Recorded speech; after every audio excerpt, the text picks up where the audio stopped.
Yaps. It's in the name. Looks like I'm going to get to learn more about the dark role of China because Bangladesh threatened India after the Polygram attack, which if you guys don't know, India and Pakistan right now, they're I don't even want to make a joke. They're in conflict. They're like shit's popping off over there like it's like a PvP GTA server, and both clans right now are listing up, getting a roll call. All the boys are getting on, and everyone's going after each other. देश की बात करेंगे जिनका नाम long jump में पूरे दुनिया में मशहूर है, नहीं यूएसए नहीं, जमैका भी नहीं, मैं बात कर रहा हूं बांग्लादेश की, जिन्होंने बॉर्डर जंपिंग में पूरे दुनिया में नाम कमाया है। यही बांग्लादेश जिसको भारत ने 1971 में आजादी दिलाई थी पाकिस्तान के जुल्मों से, वो आज भारत के खिलाफ I think our people down at the southern border of Texas before Trump was in office, they were also competing with that. Pakistan का साथ दे रहा है, चाइना के साथ मिलकर इंडिया के नॉर्थ ईस्ट पर कब्जा करने की बातें कर रहा है। Bangladesh is at it again under Mohammad Yunus, an 84-year-old economist. Provoking India has almost become a national pastime in neighboring Bangladesh. I don't know, what does that say? Neighboring Bangladesh. If India attacks Pakistan, Bangladesh should invade and occupy the 7 northeastern states in India's northeast. Whoa! I believe that's kind of extreme. I believe that this is in this regard, Bangladesh should start discussions with China for joint military action. Whoa. That's intense. They're not even camping. Big breaking news on India Today Digital. A former Bangladesh army officer and close aide of Chief Advisor Mohammad Yunus has suggested that Dhaka should collaborate with China to occupy India's northeastern states if it attacks Pakistan in response to the Pahalgam terror attack. Bangladesh suggested in a social media post that Bangladesh needs to start discussing a joint military system with China. कह रहे हैं कि अगर India ने पाकिस्तान के साथ युद्ध किया तो हम चाइना के साथ मिलकर नॉर्थ ईस्ट काट देंगे, काट देंगे।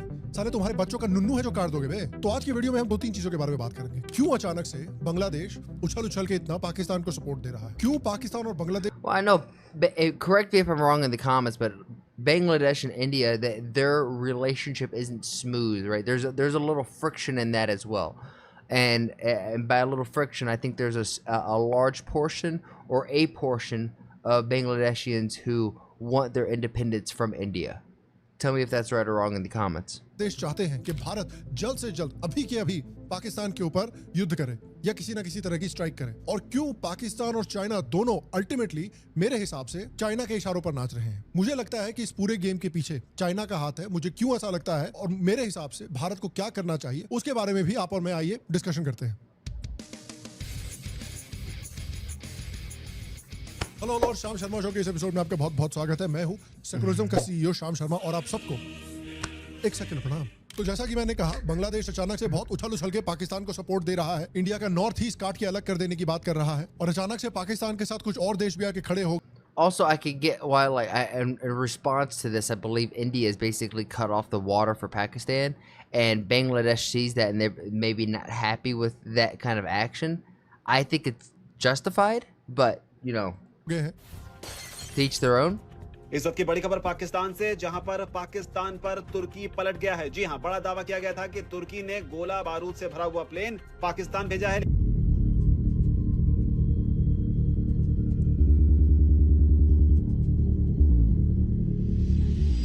Tonight we'll talk about another Pakistani ally, and that is Turkey. Will Ankara arm Pakistan against India? This question is doing the rounds on social media, all thanks to a cargo plane. This week, a Turkish aircraft landed in Karachi. जैसे कि Turkey, Azerbaijan, अरे यार वो तो India के captain थे, वो पाकिस्तान के साथ क्यों खड़े? अजरबैजान, अच्छा देश है ये। तो देखिए, जोक्स असाइड, पिछले वीडियो में हमने बात की थी कि कैसे भारत एक 2.5 फ्रंट वॉर का सामना कर रहा है। एक तरफ पाकिस्तान, एक तरफ चाइना और 0.5 जो उनके घर के भेदी बैठे हुए हैं। Oh my God, there's Drew Rathi. Oh, I don't know who this guy is, but this is Rahul Gandhi and this is Drew Rathi. और अब बांग्लादेश की एंट्री से लगता है कि 3.5 फ्रंट वॉर का भारत के ऊपर बन that's सकता है। amazing. पहलगाम के ब्रूटल अटैक के बाद इस समय पूरे देश में एक आक्रोश है। पूरा देश चाहता है। That was tragic. We'll get to this later, but this is from the scene of this, where this guy is filming and he's just, you know, he's on a zip line having fun with people. When I first saw this, I didn't know if this was real or not. But you see military, and all of a sudden there's gunshots. People start running, justifiably so. More gunshots. His smile is a little bit confused. He's like, okay, woo. Dogs, oh man, dog families, everyone's just running. Oh. And I have to say, this guy down here in the corner blatantly gets shot. That has to be like terrifying. Oh, my heart goes out to everybody. कि Indian government Pakistan के साथ एक करारा बदला ले. It's my heart doesn't go out to everybody. My heart goes out to the people who knew those people, who were friends, victims, all of that.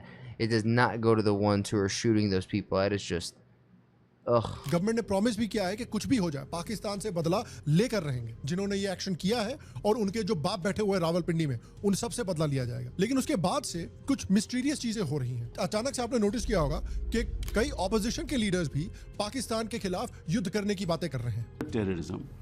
Pakistan should be proscribed as a terrorist organization. And those responsible for this should be prosecuted in the International Criminal Court. बड़ी interesting. I don't know if it's also propaganda. Sorry, I'm pausing this so much. I'm just giving my context to this, my opinion to this video and this topic as a whole.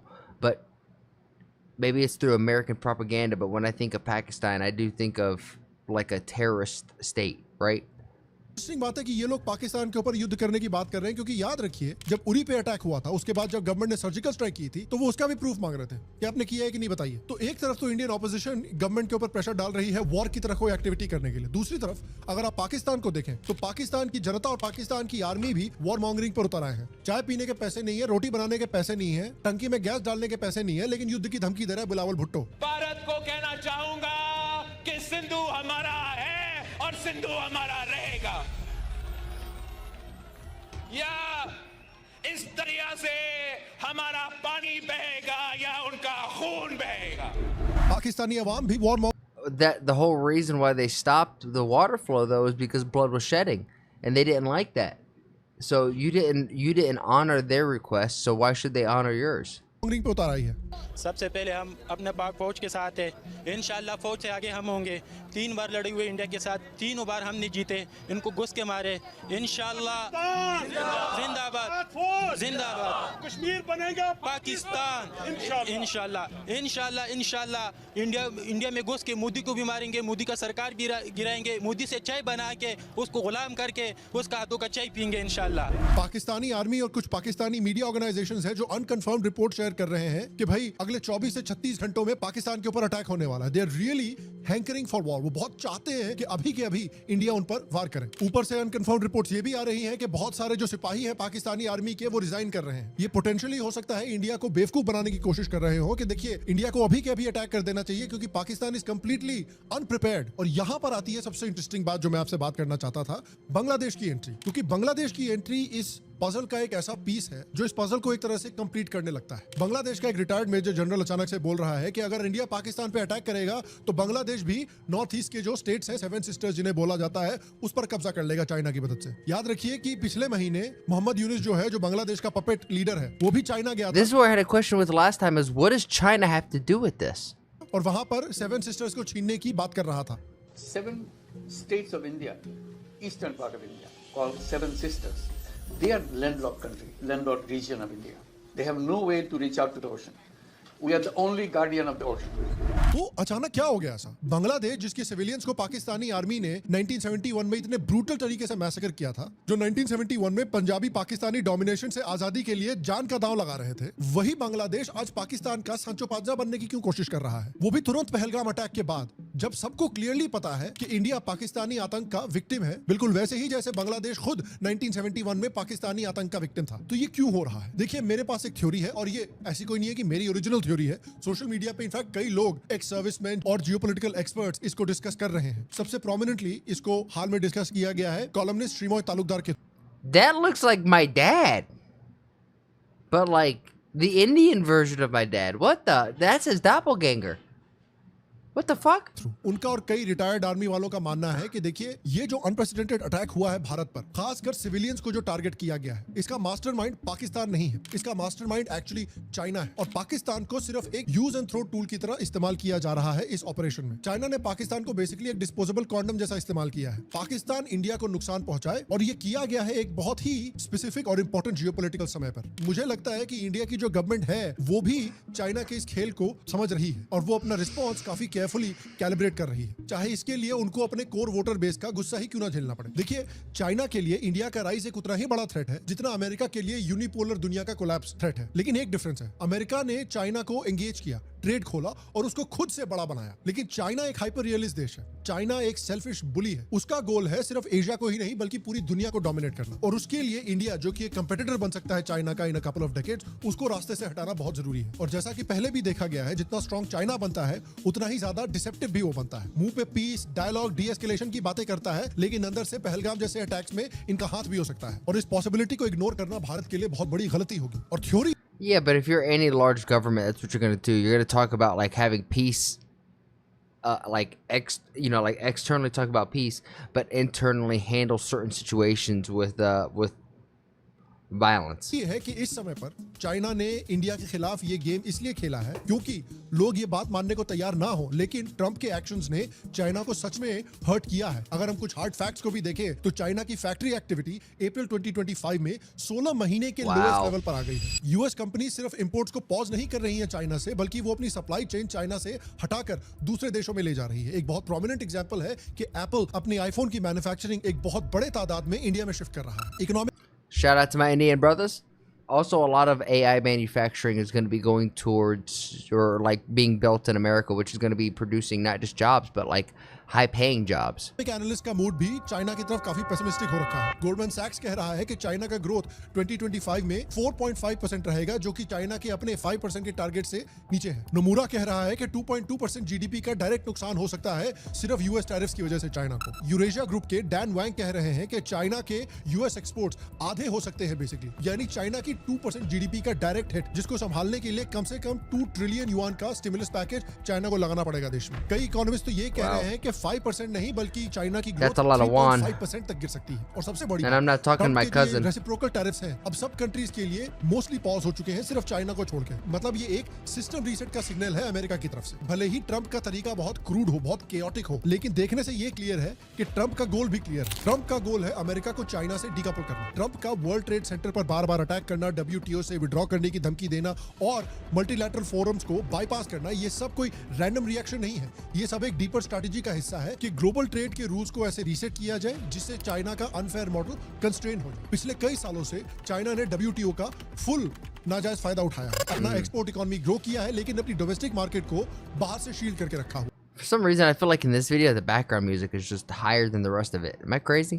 ये एक बहुत asymmetric advantage China के लिए बना हुआ है, उसको अब ट्रंप डायरेक्टली चैलेंज करना चाहता है। वॉल स्ट्रीट जर्नल की रिपोर्ट के मुताबिक यूएस ऑफिशियल्स अब 70% देशों के साथ नेगोशिएशंस में लगे हुए हैं, जहां वो कह रहे हैं कि चाइना को मत अलाउ करो कि वो आपके थ्रू गुड्स को शिप करे। चाइनीज फर्म्स को अपने देश में बेस बनाने मत दो ताकि वो यूएस टैरिफ से बच सके, और चाइना के चीप इंडस्ट्रियल गुड्स को अपने इकोनॉमीज में अब्सॉर्ब मत करो। ट्रंप का व्हाइट हाउस ये मानता है कि अगर ये 80% भी एग्जीक्यूट हो जाता है तो चाइना की इकोनॉमी, जिसपे ऑलरेडी प्रेशर बना हुआ है, वो और कोलैप्स करेगी। चाइना के ऊपर प्रेशर ये है कि चाइना इतना प्रोड्यूस करता है सामान कि उसकी अपनी पब्लिक उसको अब्सॉर्ब नहीं कर सकती, तो वो एक्सपोर्ट इकोनॉमी के ऊपर बहुत डिपेंडेंट है। वो उसकी एक लाइफलाइन बनी हुई है। उसके ऊपर से रियल एस्टेट सेक्टर में चाइना में ऑलरेडी काफी क्राइसिस है, और इसी रियल एस्टेट सेक्टर में चाइना की मिडिल क्लास का मेजॉरिटी वेल्थ फंसा हुआ है। उसके साथ ही एक्सपोर्ट वॉल्यूम भी इतना ज्यादा है कि प्राइसेस गिरते जा रहे हैं। मतलब पूरा इकोनॉमी डिफ्लेशन लूप में एक तरह से फंसा हुआ है। Consumer price index second straight month में गिरा है, मतलब कंज्यूमर्स खर्च ही नहीं कर पा रहे हैं इस समय पर। प्रोड्यूसर प्राइसेस भी 29 कंसेक्यूटिव मंथ से नीचे गिर रहे हैं, व्हिच मींस इंडस्ट्रीज भी प्राइस कट करने पे मजबूर हो रही हैं। इसीलिए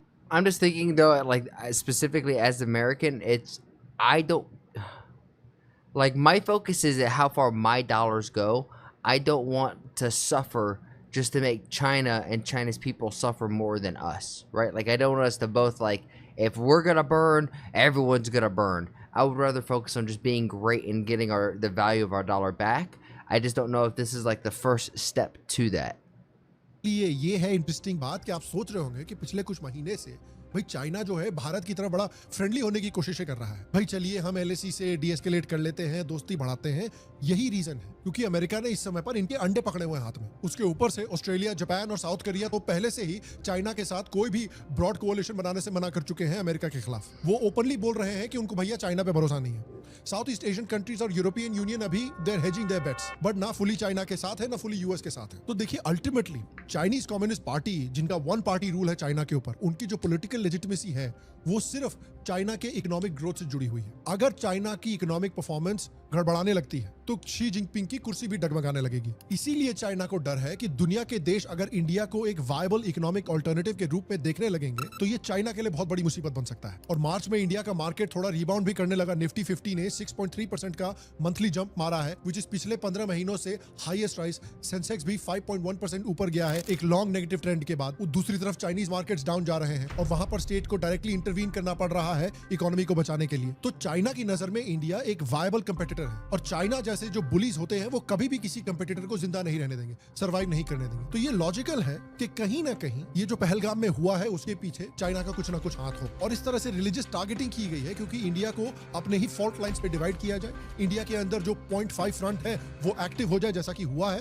वो हिंदुत्व को ब्लेम कर रहे हैं, हिंदूज को ब्लेम कर रहे हैं, मोदी को ब्लेम कर रहे हैं इन अटैक्स के लिए। भारत के ऊपर प्रेशर बनाया जाए ना सिर्फ पाकिस्तान से but How can Modi and Hindus be blamed for this attack? It blows my it just does not compute. Internally और ग्लोबली भी कि भैया वॉर करो, वॉर क्यों नहीं कर रहे, वॉर करो पाकिस्तान के ऊपर। इससे इंडिया का इकोनॉमिक मोमेंटम जो है उसको डिरेल किया जाए, इंडिया में इंस्टेबिलिटी इंजेक्ट की जाए और जो ग्लोबल ऑप्टिमिज्म है अराउंड इंडिया उसको भी खत्म किया जाए। एक अनस्टेबल इंडिया जो पाकिस्तान के साथ वॉर में फंसा हुआ हो, जहां पे बांग्लादेश और चाइना भी इंटरफेयर कर रहे हो, वो ना सिर्फ इंडिया के लिए बल्कि दुनिया की ग्लोबल सप्लाई चेन के लिए भी बहुत खराब चीज होगी। And people will have to come back to rely on China in that case. और इस पूरे गेम में पाकिस्तानी आर्मी जो है वो एक बहुत ही एंथुसियास्टिक पार्टनर रहा है क्योंकि देखिए पाकिस्तानी आर्मी खुद भी तो एक अनप्रेसिडेंटेड क्राइसिस फेस कर रहा है ना। इतना बड़ा क्राइसिस पाकिस्तान में हार्डली ही इंडिपेंडेंस के बाद उनके देखा गया है, या एटलीस्ट 1971 के बाद इतना बड़ा क्राइसिस शायद नहीं देखा गया है। पाकिस्तान की इकोनॉमी की हालत हमने देखी रखी है क्या हो रखी है इतने सालों से। इनके प्राइम मिनिस्टर के हाथ में आर्मी ने फेविकोल से कटोरा चिपका दिया, ये जहां भी जाता है इनके हाथ में कटोरा रहता है। ऊपर से आप देखिए इंटरनल इंस्टेबिलिटी कितनी हो रखी है पाकिस्तान में। बलोचिस्तान तो बेसिकली सेमी इंडिपेंडेंट हो रखा है। रोज के रोज बलोच जो है वो बिना लुब्रिकेंट के 20 से 25 पाकिस्तानी सोल्जर्स को पेल जाते हैं। यही हालत इनकी पाकिस्तानी तालिबान ने KPK में कर रखी है। पाकिस्तान के बड़े बड़े बहुत इन्फ्लुएंशियल लीडर्स बोल रहे हैं कि भैया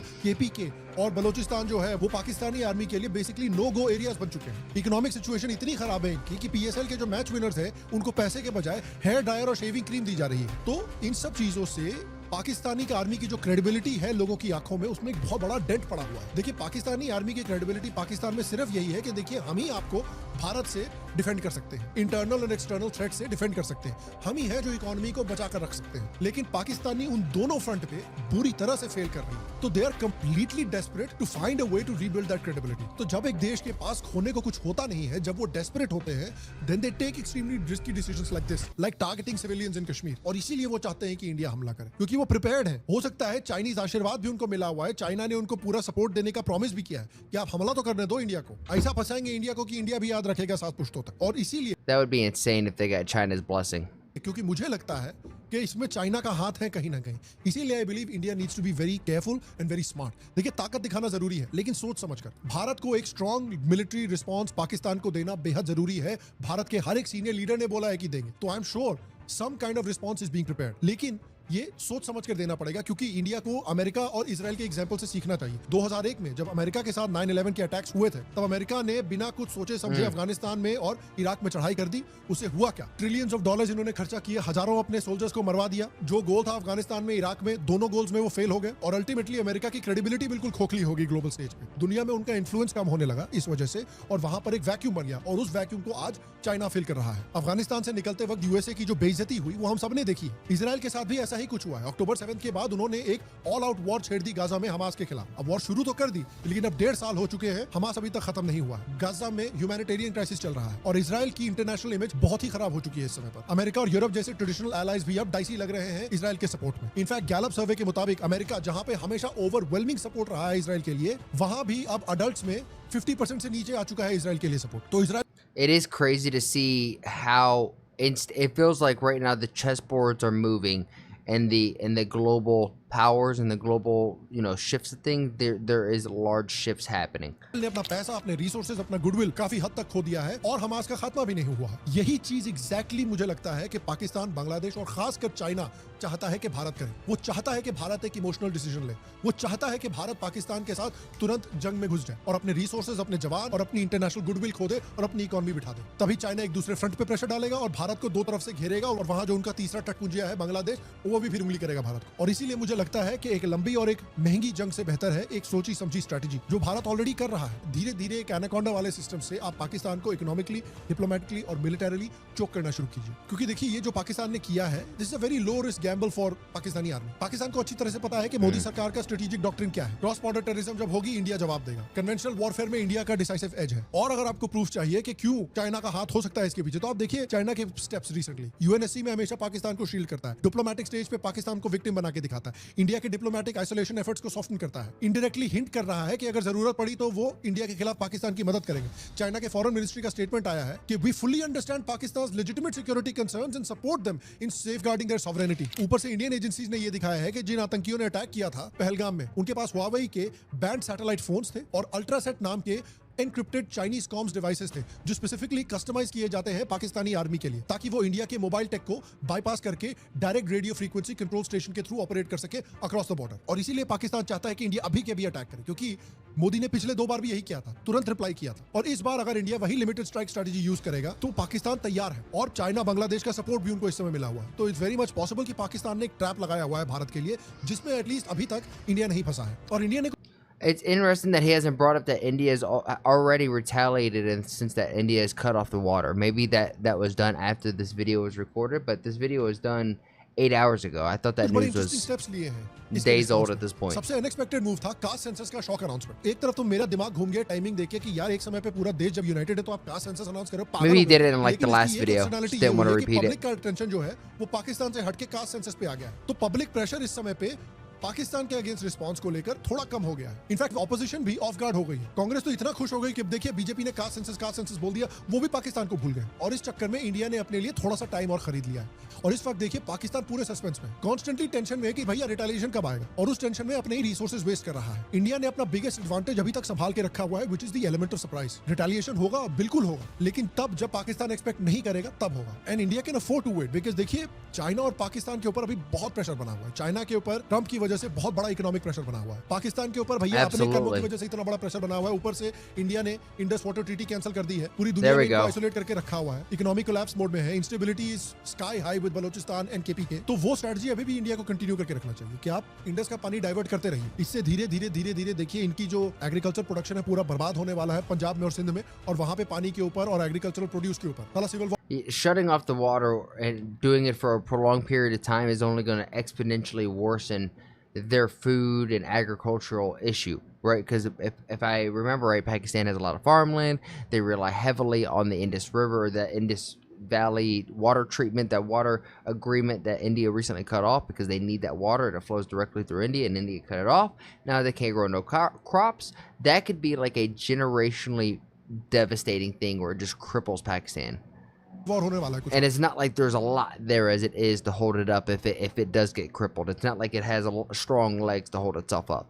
It's barely a country. जितने डिजिटल इन्फ्लुएंसर्स और आर्टिस्ट हैं जो सब अपनी इंडियन ऑडियंस से पैसा कमाते थे, उनको भी ब्लॉक कर दिया गया है। Balochistan is doing what Balochistan does. Pakistani Taliban ने भी बम्बू किया हुआ है। इंडिया की अफगान तालिबान से अच्छी रिलेशनशिप है, और वहां पर भी वेस्टर्न साइड से 2 नदियों पे डैम बनाने की बातें हो रही है जो अफगानिस्तान से पाकिस्तान में जाती है, यानी पाकिस्तान के ऊपर पानी का और प्रेशर। अननोन मैन स्ट्रेटजी ऐसे ही कंटिन्यू रखनी चाहिए। बांग्लादेश भी याद रखिए काफी डिपेंड करता है इंडिया ट्रेड रूट्स पर, इंडियन इलेक्ट्रिसिटी पर और इंडियन मार्केट पर। इंडिया को उनको भी बताना चाहिए कि चलिए भैया ये भी हम रिड्यूस कर देते हैं अपनी तरफ से, ताकि आप पे भी थोड़ा सा प्रेशर पड़े। तो I think what India is trying to do is not fall into the trap जो चाइना ने और पाकिस्तान ने इनके लिए रचा हुआ है। उस चक्रव्यूह में अभी वो घुस नहीं रहे हैं, उल्टा वो पेशेंस से काम ले रहे हैं। वो देख रहे हैं कि चाइना के ऊपर प्रेशर बना हुआ है, वो देख रहे हैं पाकिस्तान की फटी पड़ी है कि आज आएगा इंडिया, कल आएगा इंडिया, कब आएगा इंडिया। तो बढ़िया है, प्रेशर बनाए रखिए, एंटिसिपेशन बनाए रखिए, पाकिस्तान के ऊपर इकोनॉमिक और सोशल कॉस्ट बनाते रहिए, और प्लान करके जब वो एक्सपेक्ट ना कर रहे हो तब हिट हार्ड और इतनी जोर से मारो ये साले एक और इनका पीस टूट के अलग गिरे। बट मैं आपसे पूछना चाहता हूँ, कि आपको क्यों लगता है कि अचानक से Bangladesh, Turkey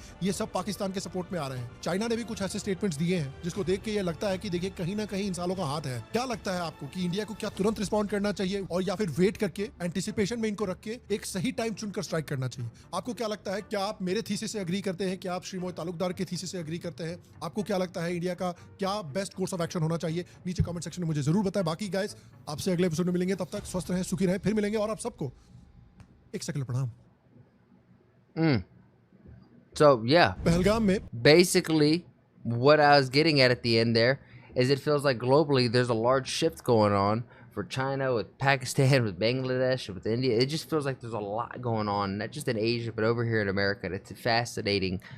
It's fascinating to from because I only can get what's going on over there through the internet, so it's always nice to hear, you know, what's going on the other side of the world from people who directly live there. And I love this guy's content. I think it's always good. So with that said, if you like the video, please like the video, share, subscribe, and I challenge you guys, make somebody laugh today, because there's enough people trying to spread hate, whether it be in these comments or on the world. You know it's a chaotic place out there, so spread love, and joy, and I'll see you guys in the next one. Peace.